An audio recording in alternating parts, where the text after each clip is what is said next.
Good afternoon, Alexandra. Thanks for Hello. coming to see me. I'm going to ask you a few questions, if I may. I'd like to start by asking you why you decided to become a teacher. Yes, so for me, it was all about the teachers that I had growing up. I was a really shy kid growing up in school. I struggled to make friends. I was super quiet. So those teachers for me that really encouraged me to step out of my comfort zone and pursue my strengths in that way. Those are the teachers that really pursued me to become a teacher. One in particular, Mr. McInnes, is one that comes to mind for me. He noticed my strengths right away. I was writing little stories on the side and he presented them to the class, which was really sweet.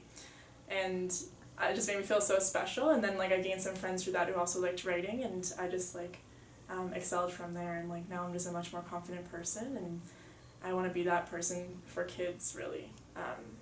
Okay. Just to point out their specialness about them and help them grow. Yeah, absolutely. Thank you. So, what does your ideal school look like? An ideal school for me would be just a supportive atmosphere. It's all about the school community for me. As a new teacher, I'm looking for teachers that are all out to help each other, a really collaborative community, and also administration staff, people who help each other out. I think I'll contribute to this community by helping out in certain clubs. I've already been helping out with the choir in my prac school, and I just love doing that. So I'd love to do that in another school as well.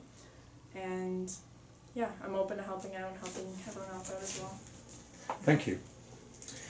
If you think back, Alexandra, to your last teaching practicum, what would the teacher of the class say are your strongest attributes as a beginner teacher? I think that my associate teacher would say, first off, that I'm a kind person. Being a shy, quiet kid when I was in school, I really look out for those kids that are not fitting in the classroom and try to include them in the community. I would also say that she'd say I'm hardworking. I was always over prepared for every lesson, so she always commented on that, and I was just had a backup plan for everything, so that was just my go-to, what I do. I would say that she said I was trustworthy. If she needed help with something or didn't have something planned, I was always there with something in my back pocket to help us out. And just passionate. I'm so excited to be a teacher, and I think that comes through in my teaching style. Thank you. And if I were talking to that same teacher, what would she say is the one area that you need to work on? I think she would say for sure is technology for me. She had a lot of technology in the classroom that she was kind of scared to use also. So I just took to it and I'm let's just try it out together. So sometimes it worked, sometimes it didn't work, and we moved through that together. But I'm actively pursuing trying to work through this problem that I have. It's a love-hate relationship with technology for me. So I'm going to workshops and stuff. I've already completed one through Queen's University, so it's getting better. Okay. You're a beginner teacher, so it's early to ask you this question really, maybe a bit unfair, but what do you think makes a good lesson? I think a good lesson is one that's particularly engaging for the students. It needs to be one that's something challenging for them, but not too challenging that they lose that engagement piece. So you need to find that appropriate middle ground for them in their learning style. And that's going to be really difficult in a classroom full of all diverse needs, diverse kids. So it's about trying to find that balance. I think that can be done through scaffolded learning and scaffolded lesson styles. So just an open-ended topic, and it can allow for kids to work at their level and go beyond that if they need to excel in that area. Or if they need to do beginner steps in that topic too, that can be found. So it's really just having inquiry-based learning that allows them to find their niche in that lesson and stay at the level that they need to. Okay, thank you. And if I might ask you a supplementary question, how would you know that the children are making progress in that lesson? I would know that the children are making progress in that lesson by assessing their learning. Okay. And I think that happens best through conversations with the kids and knowing where they're at through that conversation. Okay. I would assess them through also those conversations, and then if they struggle communicatively, I would have them write out how they're feeling about that lesson, do a little exit card, that sort of thing. Just trying to get any feedback that I can from them is really important. Thank you very much. Alexandra, what's your approach to behaviour management? Behavior management for me, I like to focus on the preventative, which I think is really important. Go through the school rules, the classroom rules with the kids, create them with them, and also figure out what the punishment's going to be if they don't follow those rules, and something that's related to directly to that rule that they broke. And go through it with the kids so they know what's going to happen, it's clear, posted on the wall for them.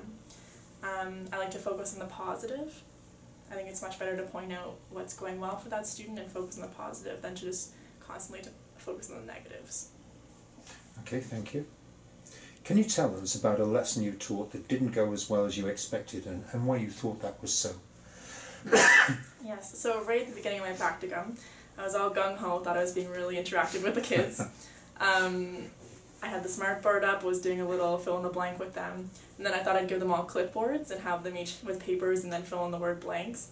But because I didn't know the kids well enough, I didn't know that they all can't write yet. I guess I just assumed, I don't know what I was thinking. So then some of them were like unconfident with the topic and they didn't want to tell me that they couldn't write, so some of them weren't engaged with it. And then there was an issue with the clipboards because they all had a special clipboard I didn't know, so some kids were upset about that.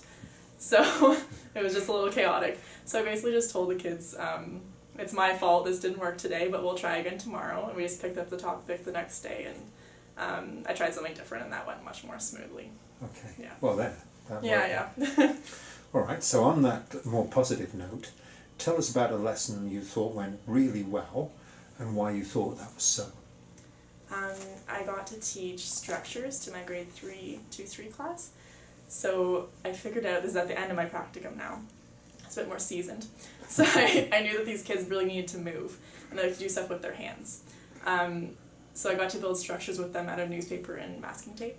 Okay. And the goal was to build the highest structure that they could and it had to be really stable. And the kids that I had not been able to engage the whole time were so engaged in this lesson. I was so happy. It ended up being like 2 or 3 periods worth of work because they just didn't want to stop. They wanted to keep improving their structure. And they worked well as a team, which had not happened yet in the school.